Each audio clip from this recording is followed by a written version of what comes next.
ना इधर ना उधर, सीधे मुद्दे पर नजर। और क्या है आज की खबर, आप देखना शुरू कर चुके हैं न्यूज 18 आपके पुनीत के साथ। गैंग्स ऑफ वासेपुर फिल्म आपको याद है, उसमें एक डायलॉग आता है जिसमें कहा जाता है कि अगर लड़की अगले 3 घंटे में अपने घर नहीं पहुंची तो हम इलाके में इतना बम मारेंगे कि सब कुछ धुआं धुआं हो जाएगा। हजरात हजरात हजरात, जी हां, लगता है कि अमेरिकी राष्ट्रपति डोनाल्ड ट्रंप ने भी यह फिल्म देख ली है और इसी फिल्म के डायलॉग को उन्होंने ईरान के लिए इस्तेमाल करते हुए कह दिया है कि अगर परमाणु कार्यक्रम ईरान निरस्त नहीं करता तो अमेरिका इतना बम मारेगा कि पहले ईरान ने ऐसा कभी कुछ देखा भी नहीं होगा। दिलचस्प बात यह कि ईद के दिन ही अमेरिका की तरफ से या कहें ट्रंप की तरफ से यह धमकी सामने आई, लेकिन धमकी से इतर क्या कोई तैयार भी है? इस वीडियो में इस पर भी बात करेंगे, किसकी कितनी तैयारी है यह भी बताएंगे। इससे पहले अमेरिका ने ईरान पर सैंक्शंस लगाकर उस पर दबाव बनाने की कोशिश की।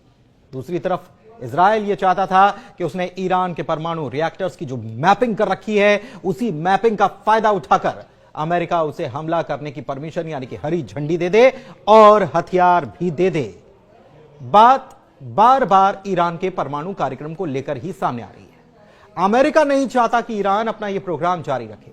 वैसे अमेरिका तो किसी भी देश के लिए यह कभी नहीं चाहता रहा कि कोई और देश परमाणु संपन्न बने, फिर चाहे भारत या पाकिस्तान की ही बात क्यों ना हो। लेकिन इस बार मामला अलग है। ट्रंप अलग मूड में हैं और यही कारण है कि वो हर वो फैसला लेने के लिए तैयार हैं जिससे कि ईरान को रोका जा सके, उस पर दबाव बनाया जा सके। जबकि ईरान के supreme leader Ayatollah Ali Khamenei की तरफ से साफ कह दिया गया है कि जो धमकाएगा उससे कतई डील नहीं की जाएगी। और इस बार तो अमेरिका की तरफ से जो कहा गया वो खुली धमकी है, यानी कि अमेरिका सोच रहा है कि ईरान पर जो प्रेशर अभी तक उसने बनाया था, अगर वो उससे नहीं मानता है तो उस पर और दबाव बनाया जाए। ट्रंप वही डील करना चाहते हैं जो ओबामा के वक्त ईरान के साथ हुई थी, लेकिन अपने पिछले कार्यकाल में ट्रंप ने ही वो डील बेकार बताकर खुद को उससे अलग कर लिया था और अब उसी डील में ट्रंप को इंटरेस्ट आ गया है। जबकि डील तोड़ने वाले ट्रंप से ईरान फिर कोई डील करने के लिए तैयार नहीं है। लेकिन क्या केवल खेल धमकियों से ही चल रहा है या फिर अमेरिका की तरफ से इसकी तैयारियां कर ली गई हैं? और अगर अमेरिका ने अपनी तैयारी कर भी ली है तो ईरान की तरफ से क्या इसका जवाब देने के लिए कोई तैयारी है? तो इसका जवाब हां में है। अमेरिका की तरफ से क्या रणनीति अपनाई गई है यह तो आपको बताएंगे, लेकिन उसके पहले ईरान की तैयारी के बारे में बात कर लेते हैं। ईरान ने होर्मुज़ आइलैंड की 3 जगहों पर अपनी मिसाइलें तैनात कर दी हैं। यह वो इलाका कहलाता है जो रणनीतिक रूप से काफी अहम है, समंदर के पास का इलाका।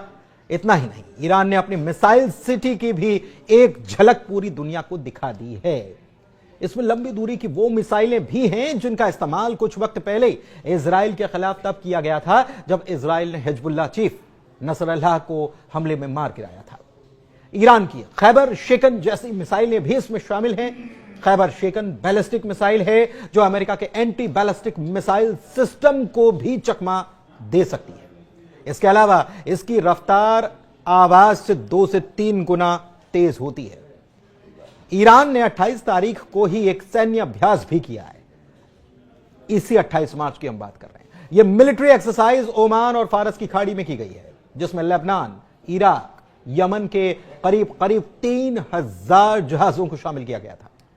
इसके पहले भी 9 मार्च को ही ईरान ने रूस और चीन के साथ मिलकर भी चाबहार पोर्ट के पास ओमान की खाड़ी में मिलिट्री एक्सरसाइज की थी। इस दौरान कई और देशों की भी मौजूदगी इसमें नजर आई थी। वैसे भी रूस और चीन हमेशा से ही ईरान के साथ दिखाई दिए।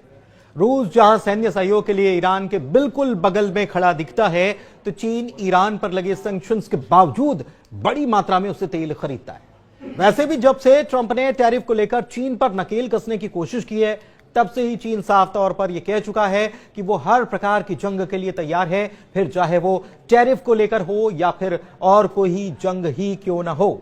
लेकिन अमेरिका ने अपनी रणनीति अलग रखी है। अमेरिका के पास वैसे तो मिडिल ईस्ट में अपने खुद के सैन्य अड्डे हैं जो टैक्टिकल रूप से उसे काफी ताकत देते हैं। 7 मुल्क जो मुस्लिम मुल्क हैं वहीं पर अमेरिका के अड्डे बने हुए।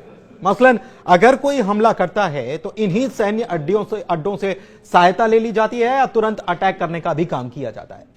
कतर का अल उदैद एयरबेस भी इसी का एक परिणाम है और यह मिडिल ईस्ट में अगर देखा जाए तो अमेरिका का सबसे बड़ा सैन्य अड्डा है।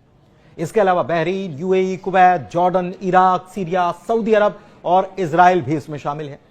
लेकिन फिर भी हिंद महासागर के डिएगो गार्सिया एयरबेस पर अमेरिका ने 7 B-2 स्टेल्थ बॉम्बर्स और 9 KC-135 रीफ्यूलिंग एयरक्राफ्ट तैनात कर दिए।